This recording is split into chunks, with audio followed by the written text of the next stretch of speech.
Audiolibros en 15 minutos. Suscríbete al canal y explora un nuevo libro cada día. Nuestras ideas sobre la verdad han evolucionado junto con la evolución de los medios de comunicación. El espíritu estadounidense puede ser difícil de precisar.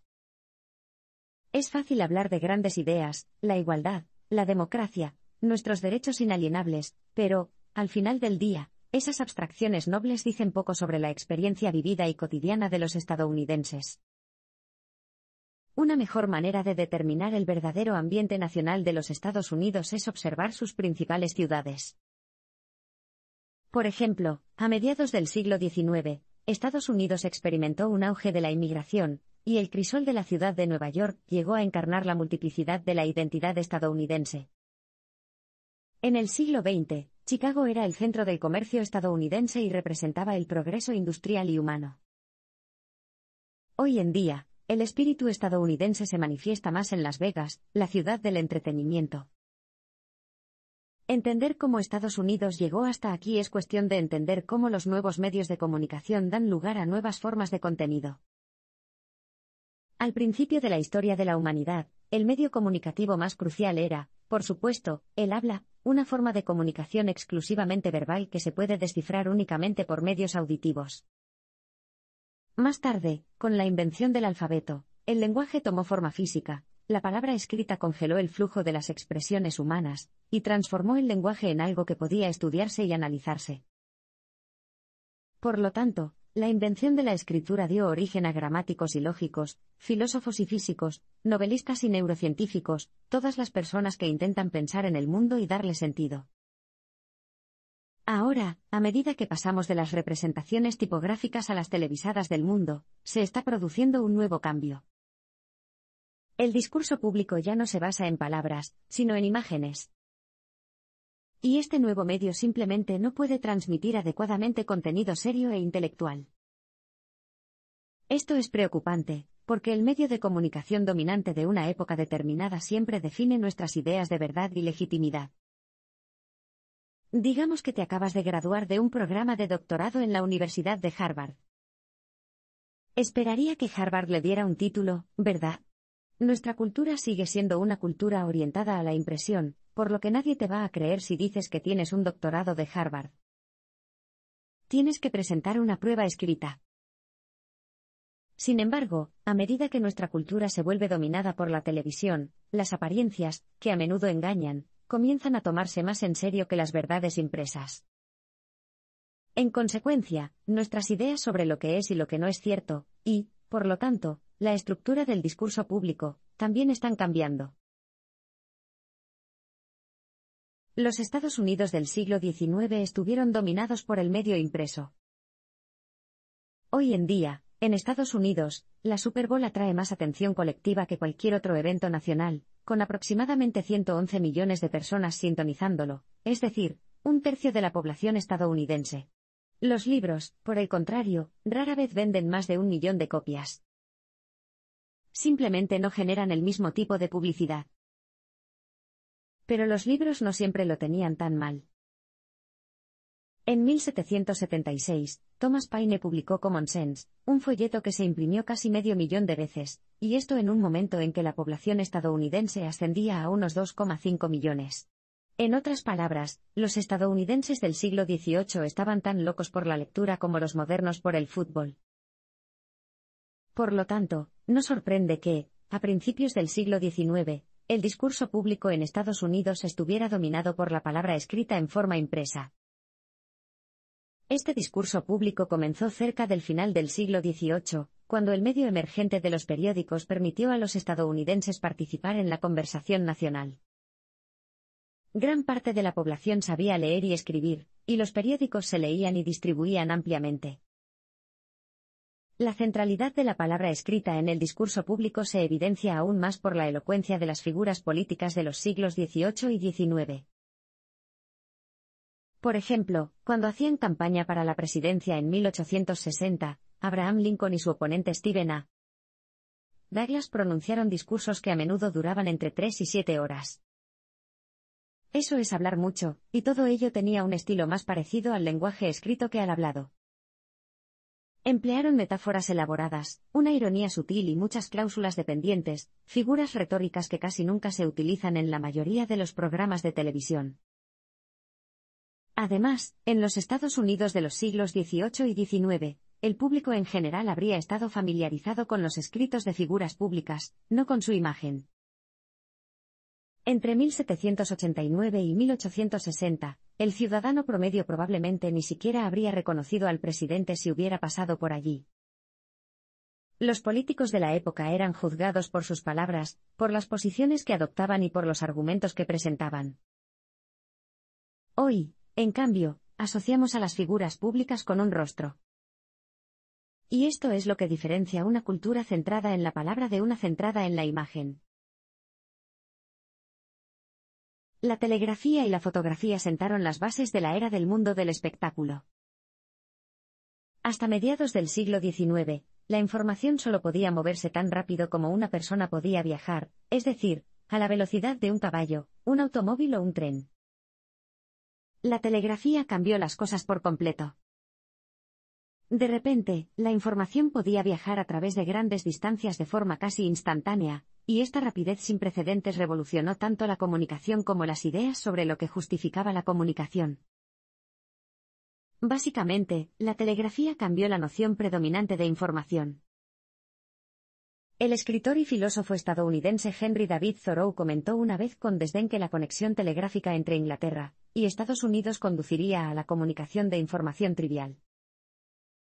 Por ejemplo, un telégrafo transmitió la noticia de que la princesa Adelaida tenía tosferina. La broma de Thoreau resultó acertada, ya que la telegrafía cambió por completo la información al despojarla de su contexto social e intelectual. Claro, la princesa Adelaida tenía tosferina. Pero, ¿qué pasa con el contexto de su enfermedad? ¿También lo tenían muchos ingleses? ¿Cuáles fueron las implicaciones a corto y largo plazo? La telegrafía, a diferencia de los medios impresos, no era buena para proporcionar contexto y análisis. Los telégrafos solo podían contener fragmentos de información, y esto dio lugar a la rápida comunicación de una gran cantidad de hechos irrelevantes. En otras palabras, la información telegráfica era la antítesis de la información que se encuentra en los medios impresos, como libros, panfletos y periódicos. La fotografía surgió casi al mismo tiempo que la telegrafía, a mediados del siglo XIX, y complementaba perfectamente la avalancha de fragmentos telegráficos. A finales de siglo, tanto los anunciantes como los periodistas habían aprendido lo que todo el mundo sabe hoy: una imagen vale más que 1000 palabras. Esta constatación produjo otro cambio en Estados Unidos, específicamente el hecho de que la información, previamente concebida tipográficamente, se convirtió en un fenómeno fotográfico. En el pasado, leer era creer, ahora, ver era creer. No es que las fotografías realmente transmitan mejor la información. Al igual que la telegrafía, la fotografía presenta hechos sin ataduras de contexto, sin discutir lo que podrían significar los hechos. La telegrafía y la fotografía formaron así la base de la era del mundo del espectáculo, una cultura llena de información aleatoria que flotaba sin contexto. Y la apoteosis de esta cultura es la televisión. En la televisión, el contenido del discurso público se convierte en entretenimiento. Cuando se inventó la bombilla, mucha gente pensó que no era más que una vela más potente. Cuando se inventó el automóvil, muchos pensaron que no era más que un caballo más rápido.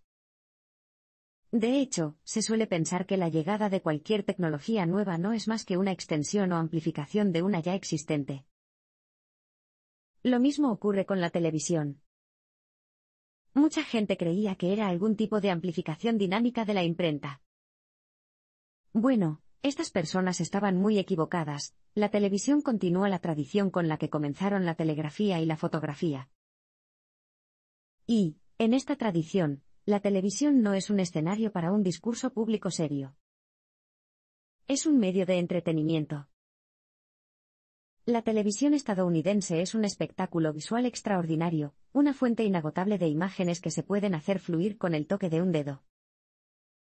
Estas imágenes son sencillas y, por lo general, buscan gratificar al espectador de alguna manera estética o emocional. En resumen, son entretenidos. En la televisión, todo es necesariamente entretenido. Incluso los programas que supuestamente son serios, como las noticias, son, literalmente, programas. Las noticias comienzan y terminan con música, y la música a menudo suena a medida que se cuentan las historias. Al igual que en el cine y en el escenario, esta música tiene un propósito: crear atmósfera y reforzar los temas del entretenimiento.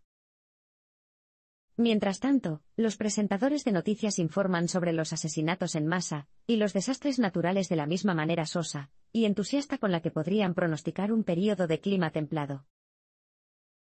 Los debates televisados son igual de malos. El ganador suele ser el mejor showman, porque, en televisión, es más importante causar una buena impresión que un argumento convincente. Luego están los anuncios, que socavan cualquier seriedad que la televisión pretenda conservar. Estar viendo con seriedad un informe sobre la inevitabilidad de una guerra nuclear un minuto, y luego enfrentarse a la última oferta de Burger King al siguiente es, si lo piensas bien, absolutamente absurdo. Y dado que la televisión es actualmente el medio dominante, el discurso público está cambiando de una manera igualmente absurda. La televisión convierte la religión y la política en entretenimiento y espectáculo. La repentina ubicuidad de la televisión pronto dio origen a la idea de que todo podía televisarse, incluso los aspectos más misteriosos e inefables de la vida. Hoy en día, la televisión no es solo una ventana a los acontecimientos actuales, sino que, para algunos estadounidenses, es un medio de comunicarse con Dios. De hecho, hay muchos programas de televisión religiosos y predicadores de televisión. Pero la televisión transforma lo divino, al igual que transforma las noticias, en entretenimiento. Los programas religiosos asumen que todo lo que se puede hacer en una iglesia también se puede hacer en la televisión. Sin embargo, la televisión transmite con tanta frecuencia eventos profanos, como la infidelidad, la violencia y otros acontecimientos profanos, que difícilmente puede replantearse como un portal al reino de los cielos. La televisión no emite ningún aura de misticismo y sacralidad, por lo que ningún sermón o ceremonia televisada puede ofrecer una experiencia religiosa no trivial. Por lo tanto, en compensación por su incapacidad de ofrecer una experiencia religiosa significativa, la televisión entretiene. La mayoría de los espectáculos religiosos tienen decorados elaborados, a menudo con exhibiciones florales, fuentes resplandecientes y grupos corales. En la televisión, nada es sagrado. Por lo tanto, no sorprende que las discusiones políticas televisadas también sean solo otra forma de mundo del espectáculo. Ronald Reagan se dio cuenta de esto en 1966 cuando dijo: "La política es igual que el mundo del espectáculo", una afirmación que su posterior elección a la presidencia de los Estados Unidos demostró ser correcta. Pero Reagan solo tenía razón debido al auge de la televisión. En la televisión, la política no consiste en adoptar una postura ideológica firme, más bien, se trata de complacer a la multitud y presentarse como una persona honesta, confiable y competente, incluso si la persona en cuestión no es ninguna de estas cosas. Además, la presentación de ideas políticas ha estado muy influenciada por los anuncios televisados. El auge del anuncio político de 30 segundos nos ha llevado a valorar la brevedad de la expresión por encima de la profundidad del pensamiento, lo que, a su vez, ha fomentado la fantasía de que los problemas políticos pueden y deben tener soluciones rápidas y fáciles. La televisión afecta a nuestra noción de educación y es una advertencia huxleyana. No es exagerado decir que, hoy en día, los niños aprenden tanto delante de la pantalla del televisor como aprenden en la escuela. Incluso se podría decir que la televisión es una especie de plan de estudios, ya que tanto los niños como los adultos la ven a diario durante horas seguidas. Sin embargo, la televisión ofrece una filosofía educativa completamente nueva, una filosofía que es a la vez limitada y limitante. Todos los programas de televisión, ya sean intencionalmente educativos o no, deben cumplir con 3 principios. En primer lugar, deben ser comprensibles sin necesidad de que los espectadores tengan ningún conocimiento previo. Por lo tanto, la televisión elimina las ideas de secuencia y continuidad, que son cruciales en la educación. No se puede enseñar álgebra en un programa de 1 hora. Primero hay que aprender a sumar, restar y multiplicar. En la televisión, no hay tiempo ni espacio para el aprendizaje estructurado. En segundo lugar, la televisión asume que cualquier tema puede ser comprendido inmediatamente por cualquiera que lo sintonice. No es necesario estudiar, memorizar, aplicar conceptos ni soportar las dificultades. En tercer lugar, todo lo que se enseñe en televisión siempre tendrá la forma de una historia. Por lo tanto, no hay necesidad de argumentos, hipótesis, discusiones, reflexiones o cualquier otro tipo de discurso razonado. Entonces, ¿cómo podríamos llamar a esta nueva filosofía de la educación que elimina los requisitos previos, la dificultad y el discurso? Entretenimiento. Pero la televisión, a pesar de sí misma, también podría estar haciendo un favor a la sociedad. Al convertir todo el discurso público en espectáculo y entretenimiento, transmite inadvertidamente una advertencia huxleyana. En su novela distópica de 1932, Un mundo feliz, Aldous Huxley describió un futuro en el que la gente adoraría las tecnologías que socavan su voluntad y su capacidad de pensar. En este futuro, la verdad fue arrastrada por una ola de información irrelevante, y la cultura no fue más que una triste parodia de sí misma. Sabiendo que la televisión convierte el contenido del discurso público, ya sea político, educativo o religioso, en entretenimiento, se hace más difícil descartar la visión distópica de Huxley. Debemos prestar atención a los efectos perjudiciales que la televisión está teniendo en la sociedad estadounidense. De lo contrario, Estados Unidos pronto llegará a parecerse al mundo que Huxley imaginó.